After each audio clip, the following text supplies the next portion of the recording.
He says because of the political or economical condition or because of religious unrest against the Ahmadis, some of the Ahmadis tend to leave the country, like Canada or Europe. So is it advisable? Is it agreeable? This is the question. No harm. As long as they grow more by preaching in their country and they do not leave a vacuum behind. It's quite good. Migration is a dictate of Islam under certain conditions where life has been made miserable for just the difference of belief, then Islam permits migration.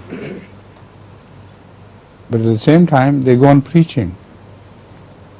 So the people who leave more than one person as their substitute behind.